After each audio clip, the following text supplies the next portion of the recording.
Hello friends, now we are going to consider important concept from topic electrostatics, and that is the concept of electric dipole. Now see here, as name implies, dipole, pole stands for here electric charges and di means two. So electric dipole, electricity, as this is concept related with electricity, this word is used electricity. In magnetism similar word we are going to use, but that is magnetic dipole. So here electric dipole, how to define it? An arrangement of two equal and opposite electric charges. See in this diagram, plus q and minus q, these are two charges exactly equal in magnitude but opposite in nature. And these two charges here are separated by a certain distance which is denoted with symbol 2l. 2 is not a separate term, it is a symbolic representation. So distance between these two charges is denoted with symbol 2l. So such an arrangement of two equal and opposite electric charges separated by finite distance is called as an electric dipole. Now this is very important concept. Now related with this dipole, yes, we are going to define some of the important physical terms, and then we will consider application part of this electric dipole. The first important physical term is nothing but axis of electric dipole. Second term is equator of electric dipole. And the third important physical term which we are going to consider is nothing but electric dipole moment. Electric dipole moment, very important physical term, electric dipole moment. So first of all we will focus over the axis of dipole. Now it's very simple. How to define axis? A straight line. See here, a straight line joining the center of two charges forming this dipole. See this horizontal line which is passing through center of these two charges which forms this dipole is called as its axis. Second term is equator. What do you mean by equator of dipole? Yes, a line perpendicular to axis passing through center is called as equator. This line is also called as perpendicular bisector because due to this line, this dipole is divided exactly in two equal parts. Hence it is also called as perpendicular bisector. Why perpendicular? Because it makes angle of 90 degree with axis, and such a line is called as equator. Now the third very important physical term is electric dipole moment. Actually there are two charges and which gives rise to combined electric field in the surrounding space. No doubt this electric field graphically can be represented with the help of electric lines of force, and we know the property. Every line always start from positive charge and end on negative charge. So we can represent electric field of such a dipole graphically with the help of such type of electric lines of force. Every line which is starting from positive charge, it is ending on negative charge in this way. So by means of such kind of curved lines, we can represent electric field of this electric dipole. So the combined strength of these two charges, it is expressed in terms of vector quantity called as electric dipole moment, which is denoted with symbol P, capital P. And now it is a vector quantity. Electric dipole moment, it is assumed to be a vector quantity. So first of all, think about magnitude. So in magnitude, electric dipole moment is defined as the product of magnitude of either charge. Because in dipole there are two charges. So product of magnitude of either charge and finite distance between them, q into 2l, this is nothing but, yes, magnitude of electric dipole moment. Very simple. Electric dipole moment in magnitude is defined as the product of magnitude of either charge and finite distance between them, that is q into 2l. Remember here 2 is not a separate term or separate multiplier. Actually it is symbolical representation for distance between these two charges. Now from this formula we can say that SI unit for electric dipole moment will be coulomb meter. Very important. And focus over SI unit of this quantity, coulomb meter. Be careful not to write small c. Small c if we write there, then centimeter it will become CGS unit of length. If we change the order, m first, c later, then millicoulomb, it will become smaller unit of charge. Capital M, capital C, megacoulomb, that will become unit of again charge, larger unit. So this is one and only one correct style to write this SI unit. Now question left about direction. As it is a vector quantity, what about direction?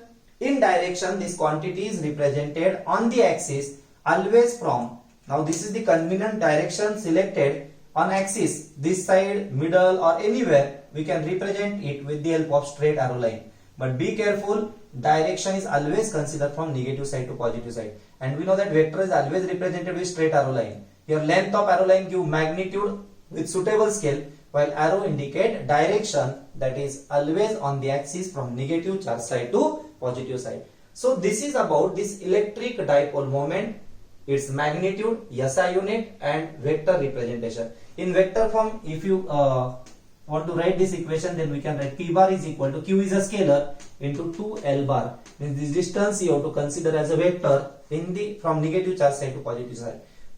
Means if this distance is considered as a vector on the axis, yes, from negative charge side to positive charge side, then we can say that yes, electric dipole moment in vector form written as P bar is equal to Q into 2L bar.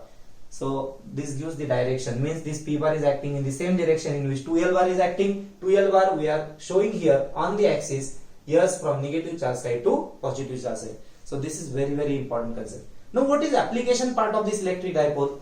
Actually this electric dipole is used, yes, to classify substances into two parts. The first part is the polar substances, and second part is nothing but non-polar substances. In classification of substances into two types, polar and non-polar substances, yes, this concept of electric dipole is very important. Now see here, what do I mean by polar substances? We know that every substance, it is made up of atoms and molecules. Every substance, it is made up of atoms and molecules.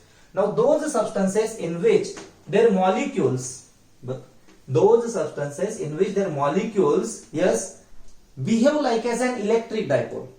We know that every molecule in ordinary condition is neutral because it contains positive and negative charges equal in magnitude, opposite in direction. Means whatever protons are there, same number of electrons are there. Means total positive charge and total negative charge of that molecule or atom, yes, if these charges coincide exactly, means suppose this is the point where positive charge of molecule is there, and suppose, yes, this is the point where again negative charge is there. Means center of positive and negative charge if exactly coincide, then there is no separation between these two charges. Means in this molecule there are two equal and opposite charges, but the charges are not separated by any distance. Means these two charges, their center point exactly coincide. Such substances are called as a non-polar substances. काय म्हणायचं याला? Non-polar substances. This is very important. Now those substances in which center of positive charge and center of negative charge of their molecules exactly coincide are called as a, yes, non-polar substances. Means their molecule do not behave like as a, yes, not behave like as a electric dipole. For example, methane carbon dioxide. For example, methane CH4 and carbon dioxide CO2. These are the examples in which these molecules, in these molecules, yes, center of positive and negative charge exactly coincide. Means their molecule do not behave like as an electric dipole. Second best example, polar substances. What do you mean by polar substances? Best example, for example, H2O. If we consider water, in case of water, net total positive charge and total negative charge, they not exactly coincide. They are separated by certain distance. It means that in case of, yes, hydrogen and oxygen is there. So hydrogen, it carries positive charge, oxygen carries negative charge. So whatever total charge is there, it is always neutralized. Means total positive charge is always equal to total negative charge. Means this molecule is neutral, but these two charges are separated by no doubt very small distance, but it is certain distance. Suppose it is denoted by 2L. So in case of this water molecule, same arrangement is there. Means these molecular charges are equal and opposite and separated by finite distance. Means this molecule behave like as an electric dipole. And always remember, such substances in which, yes, their molecules behave like as an electric dipole are called as a, yes, polar substances. So is it clear? So these are the definition for non-polar and polar substances. What do you mean by non-polar substances? Those substances in which their molecules do not behave like as an electric dipole.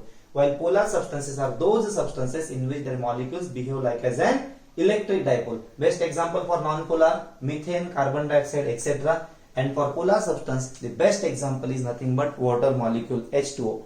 So this is about the concept of electric dipole. Now in next video, we will consider behavior of this electric dipole, yes, inside uniform electric field. Okay, thank you.